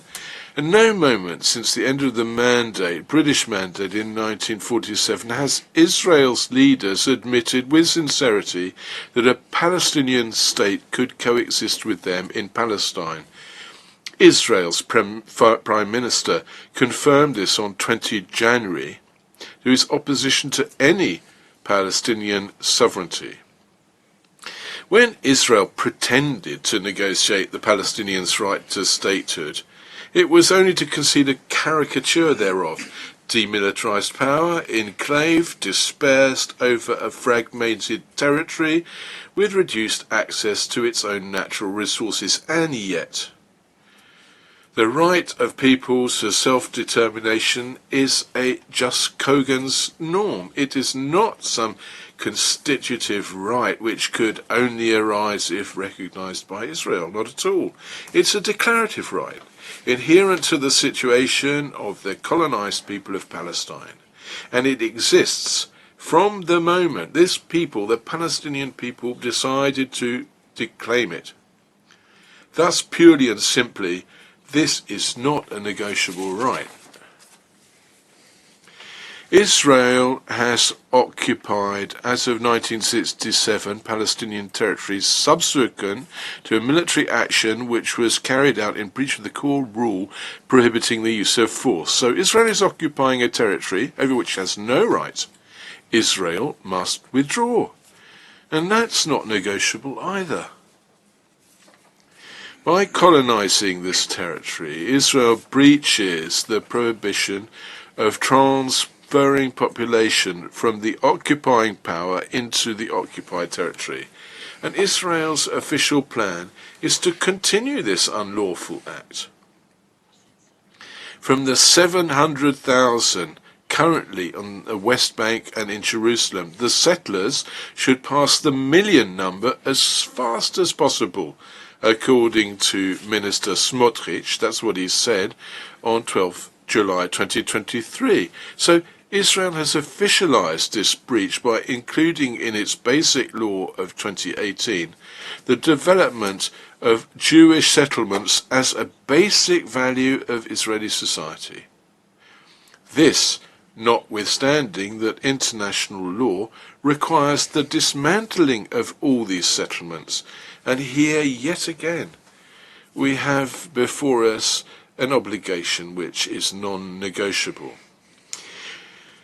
The security of Palestinians is seriously threatened. They're dying in thousands under Israeli bombs in Gaza since 7 October, and in the West Bank, according to Israeli sources, 367 Palestinians have been killed since 7 October, including 94 children. 2,960 Palestinians have been arrested, and Palestinian sources are of the opinion that these figures are highly underestimated. Settlers in the West Bank and East Jerusalem freely wreak violence against the Palestinians. They're encouraged. They are armed by the state of Israel itself. So the dispossession of their lands and the repression to which the Palestinians are subject to has intensified over the last months, and at the same time a policy of discrimination which constitutes apartheid. All these violations of fundamental rights must stop. Once again, it's not negotiable. To give the requested opinion, your court will have to look at the question of Jerusalem. Now, this city wasn't included in the territory destined to Israel by Resolutions 181 of the General Assembly of the UN, proposing a partition plan for Palestine. When it was admitted to the UN in 1949, Israel solemnly accepted the principles of the UN Charter and the resolutions voted by its organs. Thus, there was recognition that Jerusalem had not been attributed to Israel. However, by taking over the west part of the city by force in 1948 and in 1967 the east part of the city, Israel made Jerusalem its reunited capital in 1980. Since then, East Jerusalem has undergone a forced Israelization via intense settlement. This is considered as irreversible by Israeli leaders. However, East Jerusalem has no other status than that of a territory occupied militarily by foreign power, and like all, indeed, of Palestinian territory occupied since 1967. So Israel has to withdraw in favor of the Palestinian people, as the relevant resolutions of the Security Council and the General Assembly have required constantly. The holy places have to be freely preserved and open to all those who wish to go there. And that's not negotiable either. Disregarding these legal imperatives shared by all nations, Israel would like to legalize its unlawful actions, which I've just mentioned, by placing them in an agreement Yet if one subjects the situation to legal analysis, what becomes apparent is that Israel has no right over Palestine, only duties. And the preservation of international public order based on shared, non-derogable norms depends on their being complied with. The responsibility of this compliance falls to the United Nations, which is mandated with peacekeeping. They have been confronted with Palestine's decolonisation case file by the failure of the mandate given to the UK. The UN is the only authority capable of resolving on a legal basis the situation created by decades of failure. And if peace must come from an agreement between the parties, this must be concluded under the auspices of the United Nations, guarantors of legal compliance, and not under the arbitrary sponsorship of a third state lacking in objectivity. Thus, the way forward, based on the findings of your opinion, should ensure that the agreement re-establishing the Palestinians in all their rights will respect the fundamental norms which currently are the target of circumvention. If that weren't to be the case, the future peace treaty would fall under the Vienna Convention of the Law of Treaties, which provides, I quote, "A treaty is void if at the time of its conclusion it conflicts with the peremptory norm of general international law." End of citation. This brings me to my last point, the second question, which is being put to your court by the General Assembly of the UN. You are asked about the legal status of the occupation and on the legal consequences arising from it. You must thus examine Israel's occupation of Palestinian territory holistically in the light of international law. Well, first of all, it's jus ad bellum, the law which governs the use of force by states. This includes the very important norm of the prohibition of the threat of use or use of force against the territorial integrity or political independence of any state. Now, it is established that it is by the use of force that Israel occupied Palestine in 1967, as the Security Council and the General Assembly have ceaselessly recalled. This use of force directed against territorial integrity and Palestinians' political independence, which is today recognized as a state by the UN. So the occupation was unlawful from the very beginning. This illegality is manifest since 1967 by the way in which this occupation has been conducted. It breaches all the conditions set out in the law of The Hague and Geneva regarding military occupation of foreign territories. These conditions are identified by the manual of the International Committee of the Red Cross. The occupying power may not modify the structure and characteristics, intrinsic characteristics of the occupied territory over which it acquires no sovereignty. Israel has ceaselessly changed these characteristics for its own benefit. Occupation is and should remain a temporary situation. Now, Israel's been occupying Palestine for 66 years now, and its leaders openly broadcast their intention to indefinitely pursue this occupation.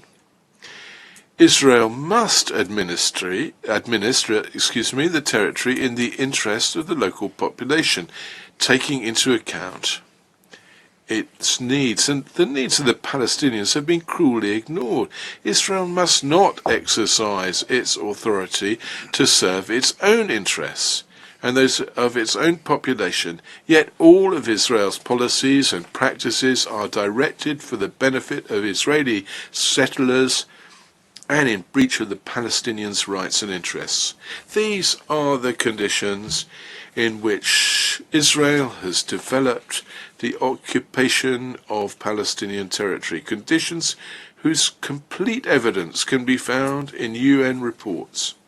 And they will lead you to conclude that this occupation, by its duration, by the practices of it, is the pretext for an annexation plan. This, officialized regarding Jerusalem, has been implemented de facto for the West Bank. Well, as for Gaza, total war underway there, and the plans announced by the government of Israel confirm the will of Israel to maintain their mastery over this territory.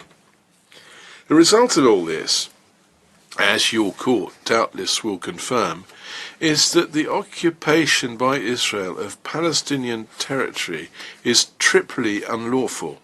It is unlawful at its source, having breached the prohibition of the use of force. It is unlawful on account of the means used, which constitute systematic violations of humanitarian law and human rights law. It is unlawful by its aim, objective aim, being to annex Palestinian territories, thus depriving the people of Palestine of its fundamental right to self-determination. I'd now like to just give you a few of my reflections to conclude. Israel's unjustified and unpunished use of violence against the Palestinians leads to yet more violence in response, in an infernal cycle, that of vengeance. And vengeance naturally favours the strongest. This is the murderous chain of events tragically taking place as we watch. To break this chain, an impartial third party is needed, authoritatively asserting what the application of a common norm should be. It falls to your court, when you hand down this opinion, to bring all of this conflict back under the spotlight of the law. This law allows you to declare what rules should be applied in a critical situation, but also what measures can be taken when these rules are persistently violated. Let me recall that the submissions of the Organization of Islamic Cooperation remain unchanged with respect to our written comments, but I will allow myself, if that is all right, to refer to two of them. I recall solely that the organisation that I represent requests the court to enjoin Israel to cease the violations which have been pointed out, and to require the UN and their member states to use all measures available to bring the situation to an end, including sanctions against the responsible state. In peroration, Mr. President, distinguished members of the court, I'd like to quote Israeli Rear Admiral Ami Ayalon, who ran Israel's domestic intelligence service for a number of years. Now, his personal path in life has led him to question the concept of the enemy and assess the dead end in which Israel finds itself after having chosen violent repression to accompany its refusal of a political solution. A few weeks ago, he concluded an interview given to a French newspaper by saying, I'm quoting him now, "The international community should play a beneficial role. We need someone from the outside to show us our mistakes." End of quotation. So, saving the Israelis from themselves, that will be the contribution of the international community, thanks to your advisory opinion. Thank you very much for your attention. I thank the delegation of the Organization of Islamic Cooperation for its presentation. I invite the next participating delegation, the African Union, to address the court and call Madam Professor Hajer Gueldich to the podium. Madam, you have the floor.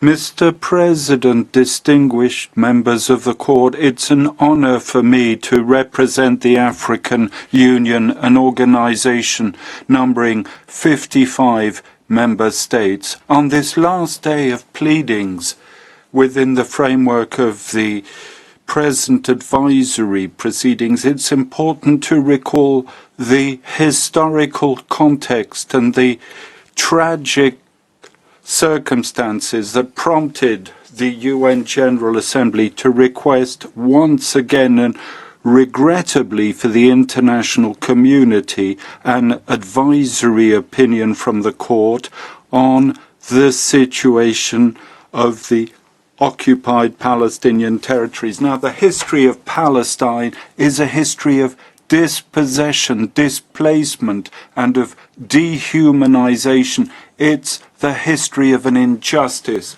It's the tragedy of a people who, for over 7 decades, is systematically subjugated and oppressed by the Israeli colonial project, whose aim is to establish total and exclusive control on all of Palestine's soil, to deny the Palestinian people its inalienable right to self-determination and deprive it of its right to live freely in its native land. The ongoing Israeli aggression against Gaza demonstrates this tragedy. A population of over 2 million innocent and defenseless civilians is the victim of a campaign of wanton death and destruction, consequence of the collective punishment exerted by the occupying power for decades. That's why at the conference of heads of state and government of members of the African Union that was held on 17 and 18 February this year, the heads of state and government of member states of the AU expressed, and I quote, their total outrage at the humanitarian catastrophe caused by Israeli forces occurring in the Gaza Strip and their full support for the Palestinian people in their legitimate struggle against Israeli occupation. The heads of state and government of member states of the AU also denounced, and I quote, the collective punishment measures against civilians, especially the attempts to forcibly transfer the Gaza population. Consequently, Israel's aggression against Gaza is nothing but a shameful attempt to create another Nakba, a further catastrophe destined to erasing the Palestinian presence in Palestine. Indeed, barely a few weeks ago, this court recognized the grave peril that the Palestinian people was facing in Gaza when it determined that South Africa, one of the member states of the African Union, had established the plausibility of its allegation according to which Israel is committing genocide. Nothing can justify the unspeakable suffering and horrors inflicted on the population of Gaza.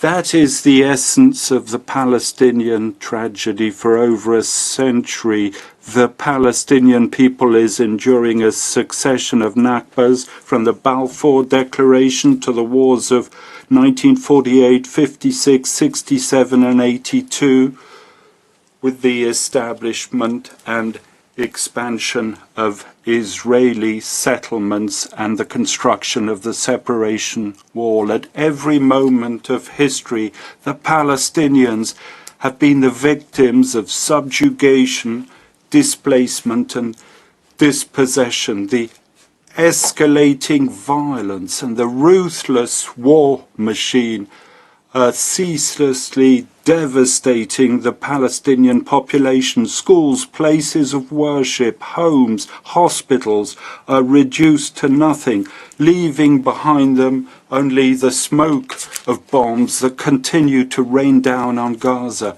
By miracle, children are born under the rubble, but they're living on borrowed time, given the famine affecting them, grieving families, surviving without water, without electricity, and see day after day their hopes, their dreams, and their destiny despairing forever under the ruins. The conscience of humankind will never forget it. Mr. President, members of the court, this advisory proceeding aims at preventing this new injustice resulting not just from the force of arms but also Israeli practices comprising the de jure and de facto annexation of Palestinian territories, the illegal establishment of settlements, the alteration of the demographic character of Jerusalem, and then the confiscation and destruction of Palestinian property, expropriation of Palestinian land, the construction of bypass roads, and maintenance of the separation wall. The fact that these Israeli practices in occupied Palestinian territories are continuing and accelerating is the result of the impunity that Israel enjoys and its breach of the right of people and the just Kogan's norms that are enforceable erga omnes. This contempt is illustrated by the Israeli decision to ignore the advisory opinion of this court regarding the separation wall, or the countless resolutions passed by UN organs that have documented these violations of international law. This instant advisory proceeding is an opportunity to at last hold Israel accountable for its acts, but also to put an immediate end to its impunity and to uphold general international law, international humanitarian law, and human rights law. Furthermore, the African Union is a party to this proceeding because it feels it has a particular responsibility towards the Palestinian people. Its member states emerged from this colonial scourge, waged war against apartheid and racial discrimination, and defended the cause of self-determination. Our presence here today reflects the sentiment expressed by heads of state and government of African Union member states who stressed, and I quote, the centrality of the just cause of Palestine and the steadfastness of our supportive position and decisions based on our shared values against colonialism, oppression and apartheid, and the historically established African solidarity with the Palestinian people in their legitimate quest for freedom and an independent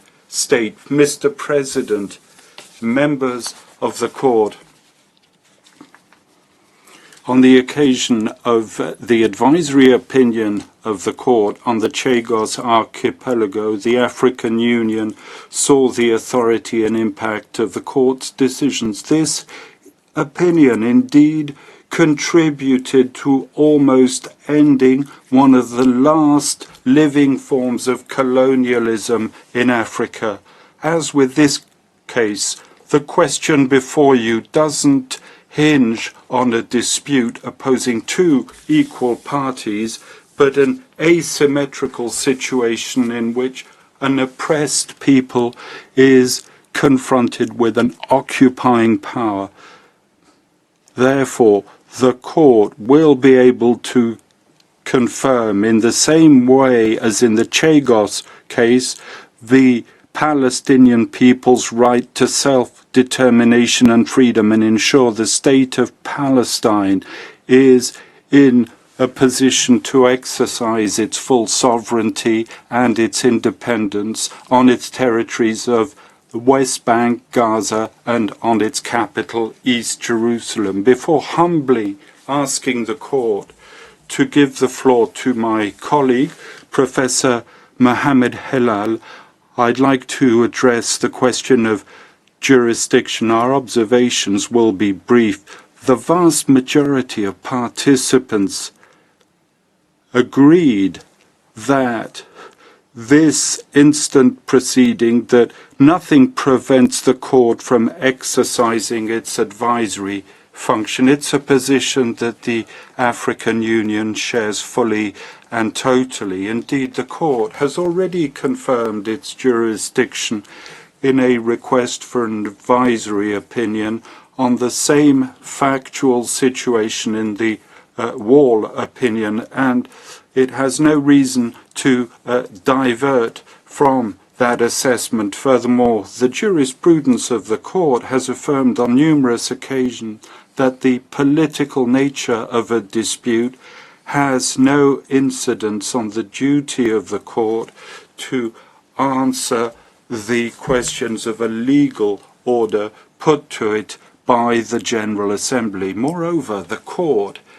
has abundant evidentiary material and facts available to it, allowing it to render an advisory opinion. Lastly, the existence of a negotiating process cannot justify by the court the use of its discretion not to render said advisory opinion, and contrary to the statements by certain parties, the opinion of the court, far from complicating this process that's in fact at a stalemate, can but strengthen it by clarifying the obligations and legal consequences for all parties. In concluding, I should like to recall the words of Nelson Mandela a few years after the liberation of South Africa. He issued a warning which concerns us all, and I quote, "Even our own freedom, we can fall into the trap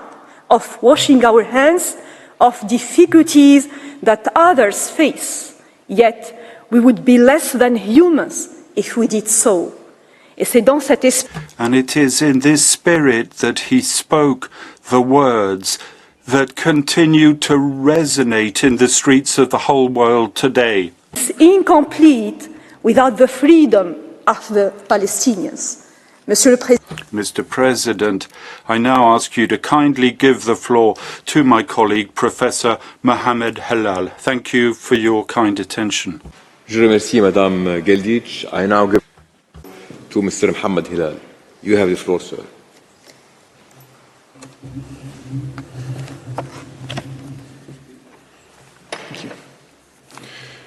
Mr. President, distinguished members of the court, it is a privilege to appear before the court on behalf of the African Union. As indicated by the Legal Counsel of the African Union, I will cover the following issues. I will identify the internationally wrongful acts that are attributable to Israel and address the question of the legal status of Israel's occupation of the Palestinian territories. Second, I will address the question of whether there are circumstances precluding the wrongfulness of acts that are attributable to Israel. And third, I will outline the legal consequences arising out of these internationally wrongful acts. The point of departure for determining the legal status of Israel's occupation of the Palestinian territories is the question of title. Does Israel have title over the West Bank, Gaza, and East Jerusalem? The answer is unequivocally no. Given time constraints, I will only identify the main milestones of Palestine's history. Palestine was under Ottoman sovereignty, and it came under British belligerent occupation during World War I. Then, in 1922, Palestine was placed under a League of Nations mandate that provisionally recognized Palestine as an independent nation under British administration. after which Turkey renounced sovereignty over Palestine pursuant to the 1923 Treaty of Lausanne. This was followed in 1947 by the adoption of the Palestine Partition Plan, which was never implemented. And then in 1948, Britain withdrew from Palestine and Israel unilaterally declared independence, which was followed by armistice agreements in 1949 and the establishment of Egyptian control over Gaza and Jordanian control over East Jerusalem and the West Bank. And finally, in 1967, Israel launched an armed attack, as a result of which it occupied the West Bank, Gaza, and East Jerusalem. At no point in this process did Israel acquire title over these territories. Moreover, theories that support an alleged Israeli title over these territories, such as the claim that the legal status of Palestinian territories was indeterminate, or that there was a sovereign vacuum that Israel was entitled to fill, are entirely unfounded. Accordingly, since 1967, Israel has exercised belligerent occupation over the West Bank, Gaza, and East Jerusalem. The African Union also submits that Israel's 57-year occupation of the Palestinian territories is unlawful and must be brought to an end. This determination is based on three arguments. First, as the overwhelming majority of parties in these proceedings have argued, Israel's occupation is unlawful because it violates the prohibition on the acquisition of territory by force, which is a corollary of the prohibition on the use of force. This constitutes a violation of a peremptory rule of international law. The evidence on this point is incontrovertible. Pronouncements by Israel's political leaders and the conduct of Israel on the ground reflect an intention to perpetuate the occupation through acts that amount to de jure and de facto annexation of Palestinian territories. Israel's conduct in the current hostilities in Gaza also demonstrates its goal of entrenching its occupation of Gaza. Israel is reportedly planning to establish permanent buffer zones, maintain a long-term active military presence on the ground, and is striving to displace the population of Gaza to neighboring states. This conduct, which has been roundly denounced by the African Union, confirms Israel's intent to acquire and annex further Palestinian territory in Gaza. Second, also as the overwhelming majority of parties have argued, Israel's occupation is unlawful because it deprives the Palestinian people of their right to self-determination. It is uncontested that the Palestinians are a people that are entitled to exercise self-determination. It is also established that self-determination is a right that is exercised in relation to a specific territory, and that it is unlawful to disrupt the unity and integrity of the territory in relation to which the right to self-determination is exercised. In the present case, the territories on which the Palestinians are entitled to exercise self-determination are the West Bank, Gaza, and East Jerusalem, which constitute a single, indivisible territorial unit. Violating the right to self-determination also constitutes a violation of a peremptory rule of international law. Third, the cumulative effect of Israeli policies and practices that are associated with the occupation provides an additional basis on which to conclude that the occupation is, as a whole, unlawful. This is a point that deserves to be highlighted because it has been argued that violations of the law of belligerent occupation do not affect the legal status of the occupation. Specifically, the United States claimed, and I quote, that international law does not provide for an occupation itself to be rendered unlawful or void based either on its duration or on any violations of occupation law. This view is incorrect. The violations of international law committed by Israel in the occupied territories constitute continuing and composite breaches of international law. Specifically, Articles 14 and 15 of the ILC Articles on State Responsibility provide a basis for establishing that separate and distinct violations of the law of belligerent occupation can, when combined and viewed cumulatively, lead to the conclusion that the occupation as a whole is unlawful. Article 14.2 of the Articles on State Responsibility defines a continuing wrongful act as one that continues in time and remains not in conformity with an international obligation. According to the ILC, examples of a continuing wrongful act include, and I quote, the maintenance by force of colonial domination and unlawful occupation of part of the territory of another state. This confirms the relevance and applicability of this concept to the case of Palestine.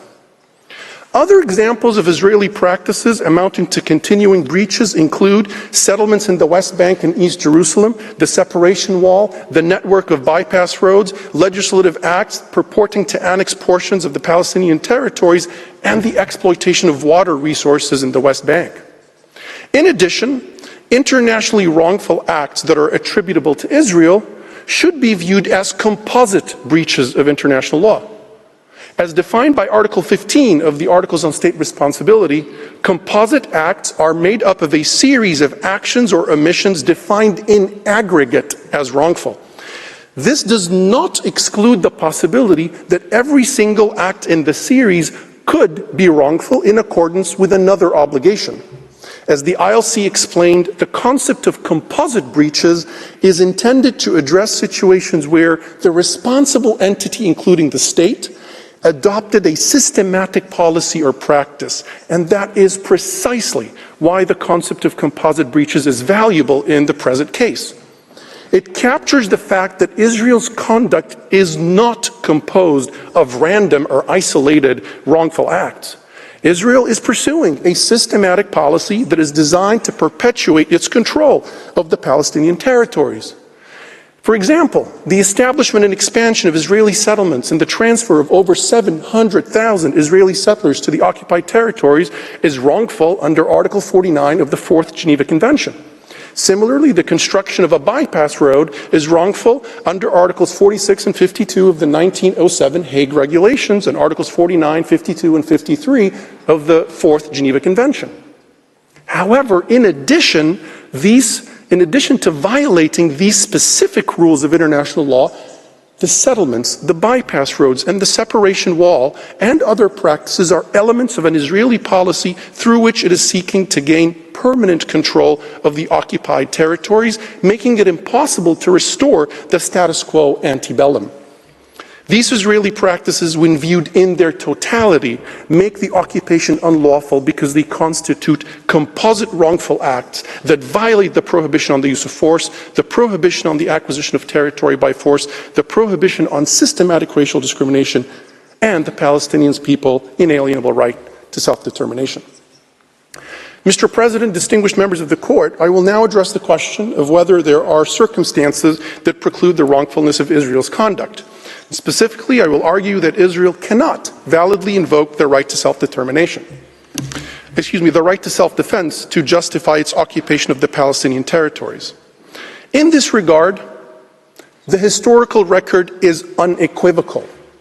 Israel's occupation of the Palestinian territories was a result of an act of aggression that commenced on June 5, 1967. Moreover, it should be recalled that international law does not recognize a purported right of anticipatory, preemptive, or preventive self-defense. The terms of Article 51 of the Charter are unambiguous. The right to self-defense is triggered, quote, if an armed attack occurs, end quote. Indeed, the Organization of African Unity declared on numerous occasions that Israel's use of force in 1967 amounted to an act of aggression. It should also be recalled that in the Wall opinion, the Court determined that Article 51 of the Charter has no relevance where the alleged threats invoked by Israel to justify its conduct originate from within, not from outside the occupied territories. And even if one were to assume, arguendo, that Israel may invoke the right to self-defense as a circumstance precluding wrongfulness, which it cannot, it is patently clear that self-defense cannot justify Israel's practices. Self-defense is a narrowly construed exception to the prohibition on the use of force. Israel's practices that are designed to perpetuate its occupation can never satisfy the requirements of necessity and proportionality. Furthermore, As several states have already affirmed in their pleadings, the exercise of self-defense can never provide a valid basis for acquiring title to territory that is occupied as a result of the exercise of the right to self-defense. Moreover, given that many of the internationally wrongful acts attributable to Israel are violations of rules of jus cogens, it is our submission that self-defense cannot be invoked in this context. Article 26 of the ILC Articles on State Responsibility and Article 18 of the ILC Conclusions on Identification and Legal Consequences of Peremptory Norms of General International Law are clear. Quote, where the responsibility of a state for a breach of a peremptory norm is invoked, the state against which the breach is invoked cannot excuse itself from responsibility by raising any circumstance that might ordinarily preclude its wrongfulness. In short, the African Union submits that Israel cannot invoke self-defense as a circumstance precluding wrongfulness. Finally, Mr. President, distinguished members of the Court, I will turn to the question of the consequences arising from these internationally wrongful acts. The ILC Articles on State Responsibility affirm the customary principle that, quote, every internationally wrongful act entails the international responsibility of the responsible state. It is on this basis that in the Chargé's opinion, after the court determined that the United Kingdom's continued administration of the Chagos archipelago constituted a wrongful act, it was held that the United Kingdom was under an obligation to bring an end to its administration of Chagos, quote, as rapidly as possible, thereby enabling Mauritius to complete the decolonization of its territory consistent with the right to self-determination. The same is required here. Israel must end its unlawful occupation of all the Palestinian territories as rapidly as possible in order to enable the Palestinian people to exercise their fundamental right of self-determination. This is the request that the majority of parties participating in these proceedings have made. The United Kingdom, however, is a notable outlier on this point. It argues that if the court were to address the status of the occupation and require Israel's withdrawal, that would undermine the Security Council's framework that is premised on reaching a two-state solution through a process of negotiations. The African Union does not agree. To condition the end of occupation on a negotiated settlement is to make the occupation permanent, given that the occupying power, Israel, refuses to negotiate on the basis of the two-state solution. And it has declared its will that it will never accept the establishment of a Palestinian state.